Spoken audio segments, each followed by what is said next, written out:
2020 1월 16일 기획재정부에서 2024년 세법 후속 시행령 개정안을 발표했습니다. 이 중에서 양도소득세 개정안이 납세자에게 유리하게 변경됐는지 알아보는 세금 상식이 되겠습니다. 주택을 양도할 때 해당되는 사항인데요. 매매 특약으로 기존의 주택이었는데 매매 특약으로 상가로 용도 변경을 하겠다, 이런 특약을 겪는 경우가 있는데요. 이 경우에는 납세자에게 유리하게 시행령이 개정이 됩니다. 따라서 시행일 이후 매매 계약이 체결되는 분부터 적용이 되게 됩니다. 주택에서 주택 외의 용도, 그러니까 상가죠, 상업용으로 변경될 경우 이 건물에 대한 양도소득세를 어떻게 계산할 것인가, 이것이 개정됐다는 뜻인데요. 주택에서 상업용 건물로 용도 변경된 경우, 이런 경우에는 양도소득세가 기존에 주택인 경우 1세대 1주택 비과세 특례를 받고 장기 보유 특별 공제를 받아서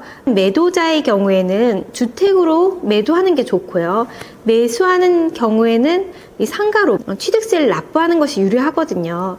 그래서 매매 계약에 따라서 주택으로 특약을 해서 주택이지만 용도 변경을 해서 상가로 매매를 하겠다 하는 경우에는 양도소득세 기준을 언제로 볼 것인가. 기존에는 주택 양도일이었지만 매매 계약일로 바뀌었습니다.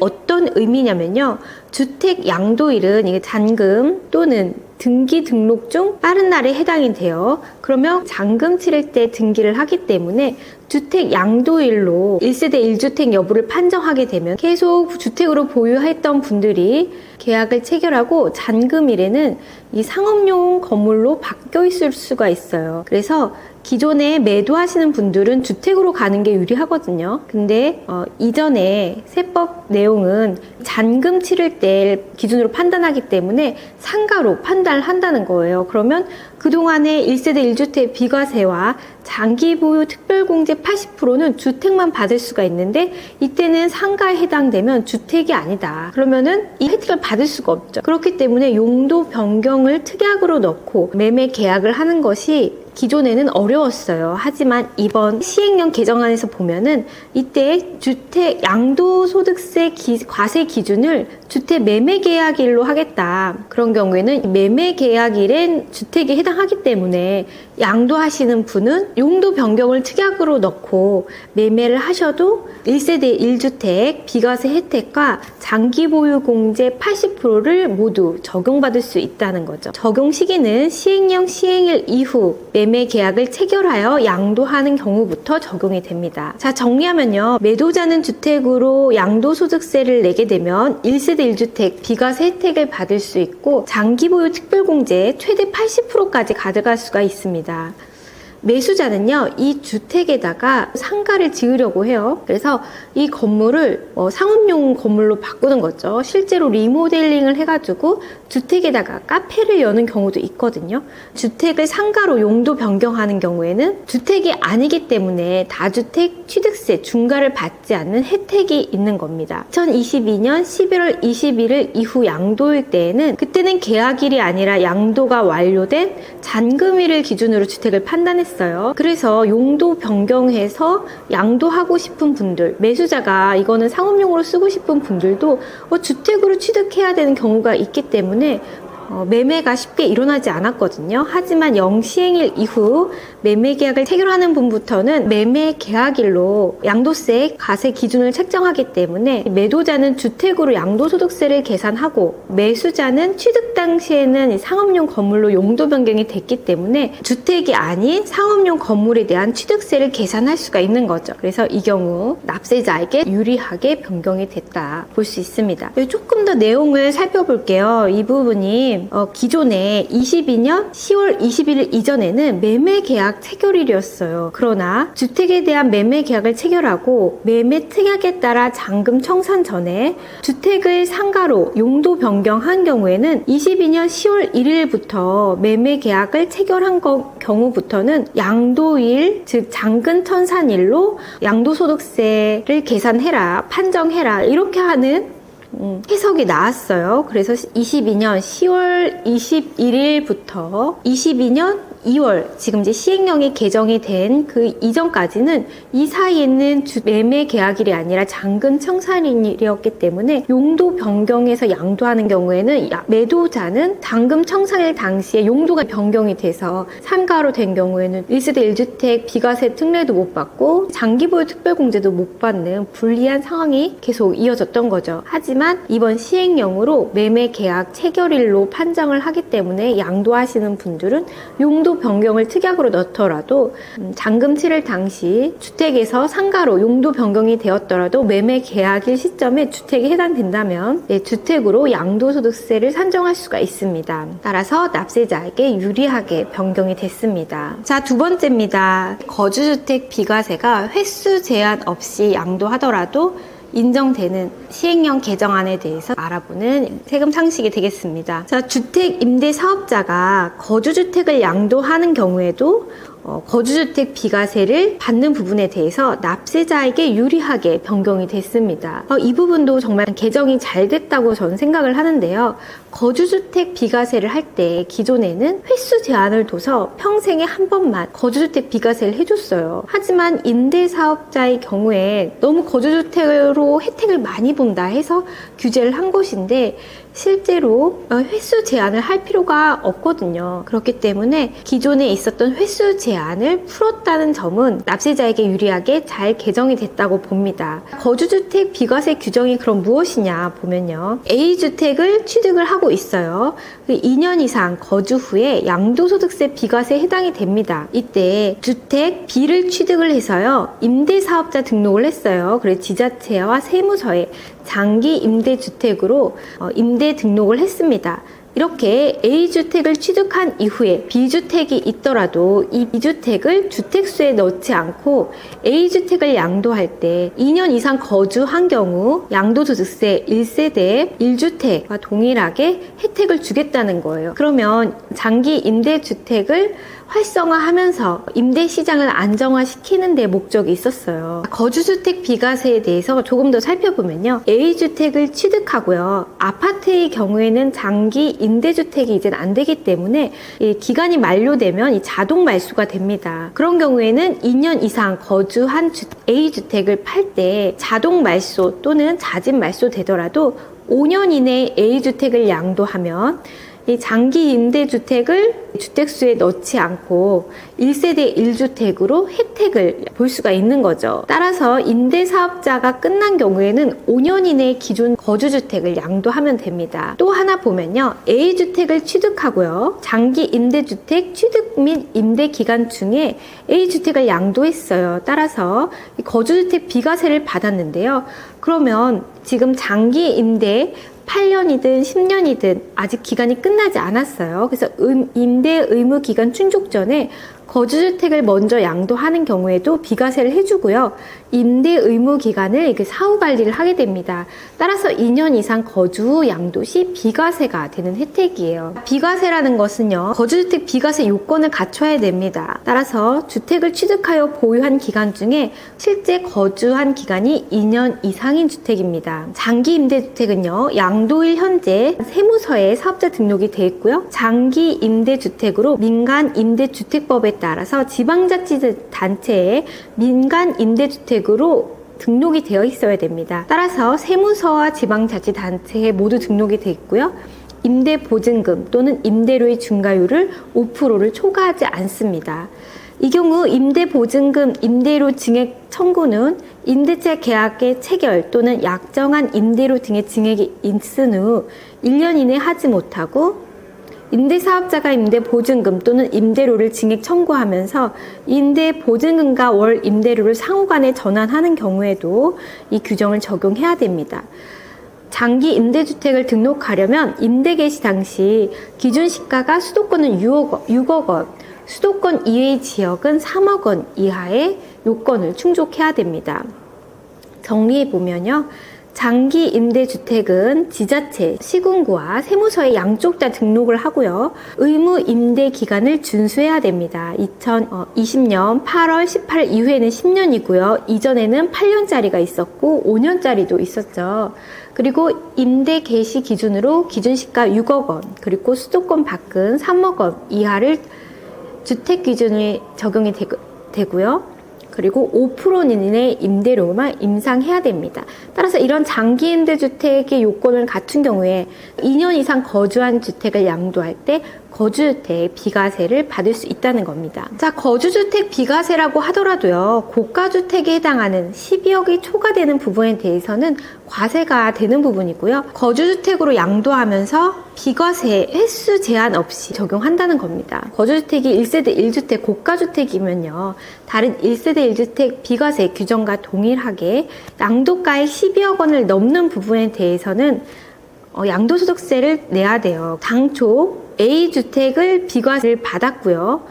A주택을 이때 양도를 하게 돼서 A주택을 팔았기 때문에 B주택을 양도할 당시 1세대 1주택이 해당이 돼요. 그러면 이 A주택을 갖고 있는 부분에 대해서는 과세 대상이 되고 1세대 1주택에 해당하는 부분에 대해서는 12억 초과분에 대해서 과세가 된다는 겁니다. 따라서 이 과세 대상을 A라고 보면요, A에 대한 양도소득 금액은 A주택이 기존의 주택이 있기 때문에 이때는 1세대 1주택 비과세가 안 되죠. 비과세가 해당이 되지 않는 부분, 이 부분에 대해서는 장기보유 특별공제도 일반공제를 적용하고요. 또 A주택을 양도하고 나서 1세대 1주택이 되는 부분에 대해서는 이 기간을 이제 안분해서 비과세 12억 초과분에 대해서만 과세하는 부분과 최대 80%까지의 장기 보유 특별공제가 가능한 거죠. 이번에 개정된 사항 중에 납세자에게 유리한 거주주택을 양도할 때 횟수 제한 없이 비과세한다. 살펴볼게요. 장기 임대주택이 보유자가 거주주택을 양도할 때 횟수 제한을 없앴어요. 납세자에게 유리하게 잘 개정이 됐습니다. 장기 임대주택 보유 시 본인의 거주주택을 양도할 때는 양도소득세를 비과세하는 규정이 앞에서 설명한 것처럼 있었어요. 그래서 거주주택을 2년 이상을 거주한 거주주택에 해당하는 경우입니다. 따라서 임대주택이 아닌 거주하고 있는 주택을 팔 때 생애 1회로 제한이 있었어요. 하지만 이 부분을 횟수를 제한을 없앴다는 거고요. 임대주택은 양도소득세 중과 배제 대상 임대주택이어야 되고요. 사업자 등록 그리고 임대료 중과율 5% 이하를 모두 준수해야 된다는 건 동일합니다. 현재 신규 등록은 장기 임대주택 10년만 되고요. 여기에 단기 민간 임대주택이 새로이 들어가는데요. 여전히 아파트는 제외되고 있다는 점 조심해야 됩니다. 따라서 시행일 이후 양도하는 분부터 적용되는데요. 거주주택 비과세를 알 필요가 있어요. 왜냐하면 평생 1회 횟수 제한이 개정이 된 겁니다. 이전에는요, 제한 없이 비과세 하는 규정이 있었거든요. 그 이전이 언제냐면 2019년 2월 12일 이전에는 거주주택을 횟수에 제한 없이 계속 비과세를 해줬습니다. 하지만 2019년 2월 12일 이후 양도하는 부분부터는 거주주택을 평생 1회만 하도록 제한을 했어요. 이때 부동산 급등기이기 때문에 모든 부동산 제재가 많이 되는 부분이었거든요.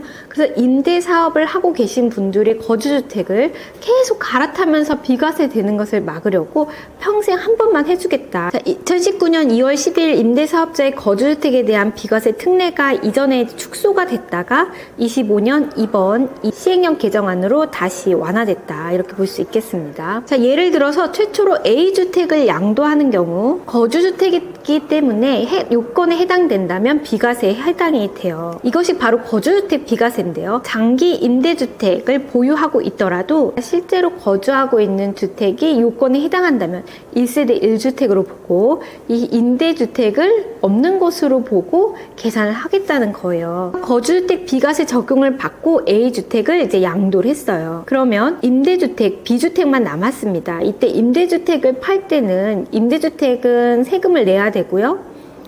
하지만 임대주택이 1세대 1주택, 우리 집에 임대주택 하나만 남았고 내가 여기에 가서 실제로 거주하면서 거주주택으로 바뀐 거예요. 이 거주주택에 대해서는 1주택이 양도되고 나면 1세대 1주택에 또 해당하기 때문에 이 부분에 대해서도 비과세 해주겠다는 겁니다. 직전 거주주택, 이 직전 거주주택이죠. A주택이 이때 보유하고 있던 주택이라서 보유주택 B라고 부를게요. 이 보유주택을 양도할 때 이 지금 현재 거주하고 있는 이 B주택이 임대주택으로 등록된 사실이 있고 보유기간 중에 이미 양도한 다른 거주주택이 있어요. 그럴 경우에 A주택을 이미 양도를 한 거죠.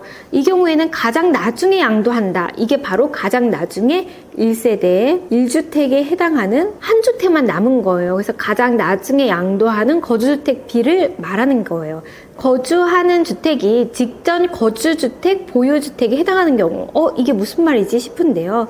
직전 거주주택 중에 보유하고 있던 주택, 바로 B주택을 얘기하는데요. 직전 거주주택의 보유주택이죠.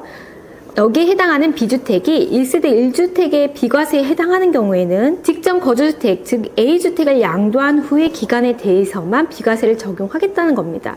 왜냐하면 보통 비과세 적용할 때 양도 당시를 기준으로 1세대 1주택에 해당하면 그 전에 이 두채, 3채가 있었어도 모든 기간 1세대 1주택으로 해당하고 계산을 하는데요.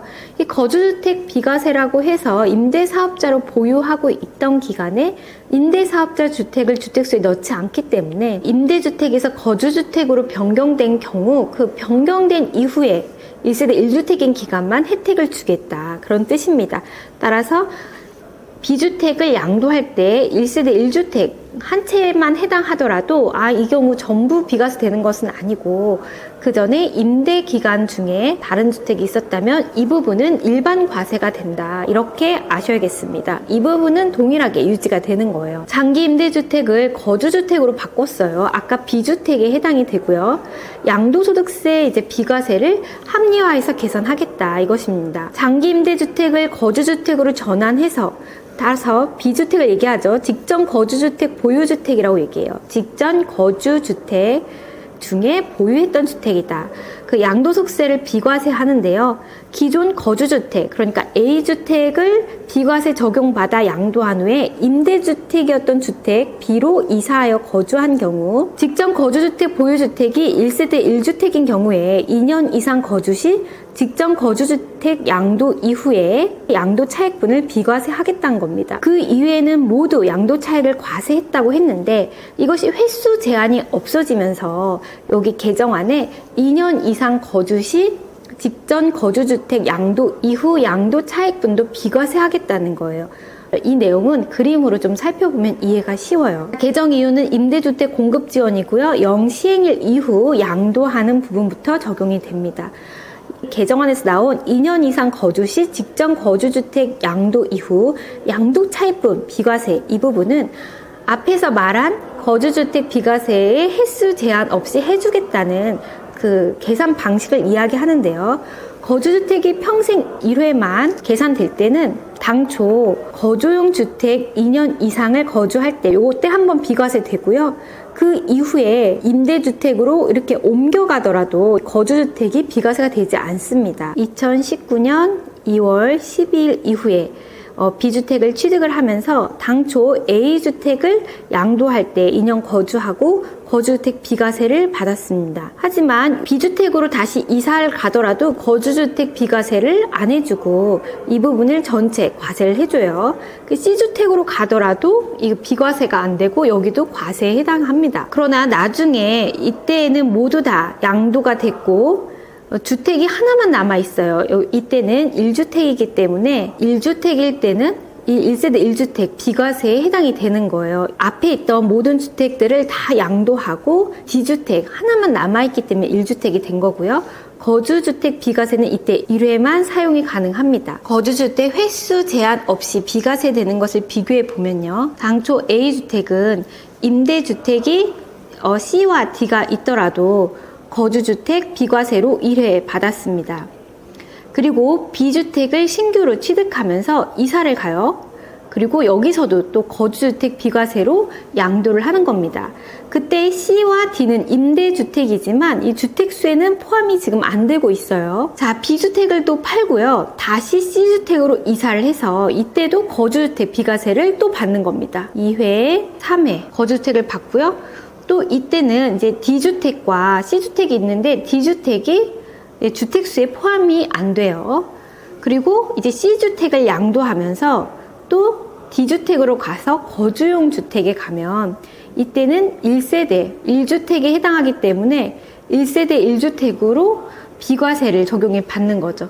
그래서 거주주택이 1회, 2회, 3회까지 계속 횟수와 제한 없이 실제 임대주택에 있을 때 거주하더라도 거주주택 비과세를 받을 수 있도록 개정이 된 겁니다. 이렇게 거주주택 비과세까지 시행령 개정안이 납세자에게 유리하도록 변경된 부분을 알아봤습니다. 양도소득세 시행령 개정안 중에서 납세자에게 유리하게 바뀌는 것이 있다면 어떤 것들이 있는지 살펴보도록 하겠습니다. 부동산을 토지, 건물 일괄 양도 시 안분계산 문제가 중요한데요. 안분계산 문제가 중요한 이유는 토지를 양도할 때는 면세라서 부가가치세가 없지만 건물을 양도할 때는 부가가치세가 있습니다. 따라서 안분 계산을 함으로써 건물 부분에 대해서 부가가치세를 서로 수수해야 되기 때문에 안분 계산 문제가 중요하게 되겠습니다. 토지, 건물 일괄 취득하거나 양도할 때 취득하는 분들은 건물에 대해서는 부가가치세를 더 내야 되고요. 양도하시는 분들은 부가가치세를 받아서 이걸로 또 부가가치세 신고를 더 해야 되는 거죠. 토지, 건물 일괄 취득 시 안분 계산을 적용하지 않고 구분된 토지, 건물의 가액을 인정하는 사유를 시행령에 위임하면서 구분된 토지, 건물의 가액을 그대로 인정해주는 사유가 추가됐습니다. 토지, 건물 실지 거래 가액에 대한 안분 계산 방법 적용할 때 세법에서 정한 안분 계산 방식을 쓰지 않고 이 경우에는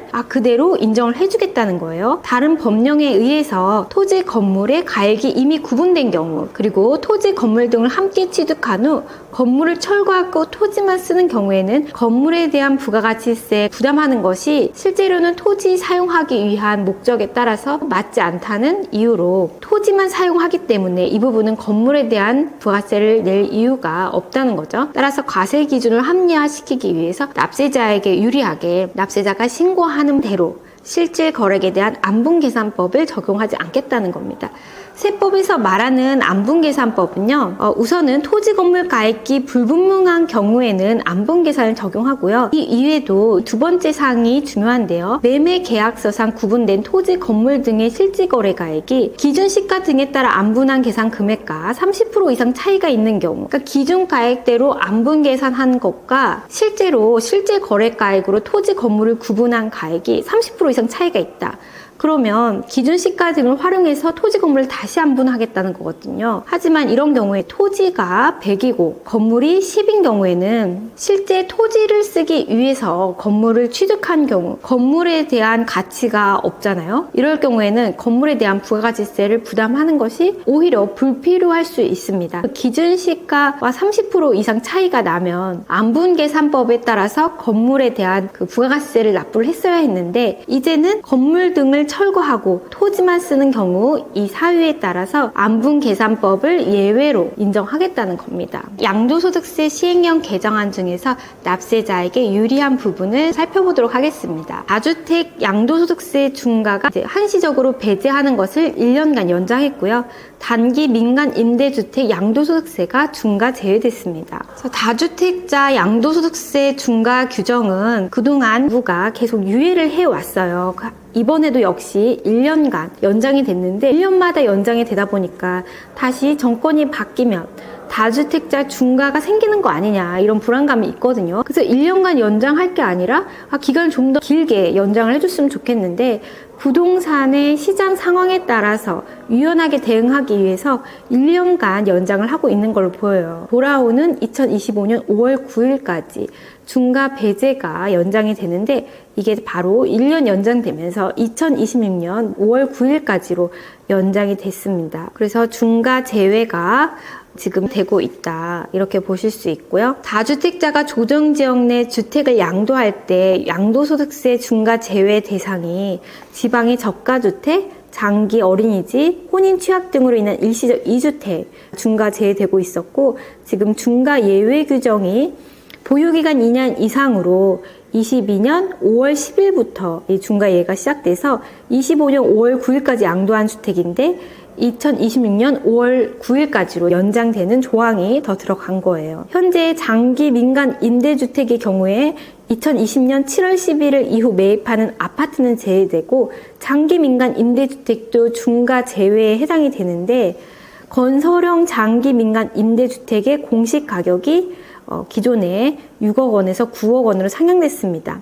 장기 민간 임대주택도 즉 아파트를 제외하고는 중과 제외 대상에 포함이 되고 있어요. 또한 임대 개시 당시 공시가가 6억 원 이하인 건설형 장기 민간 임대주택을 9억 원 이하까지도 중과 제외 대상에 포함이 됐고요. 매입형 임대형의 경우에는 임대 개시 당시 공시가격 6억 원, 비소득권 3억 원 이하인 경우 현재 중과 제외 규정이 들어가 있죠.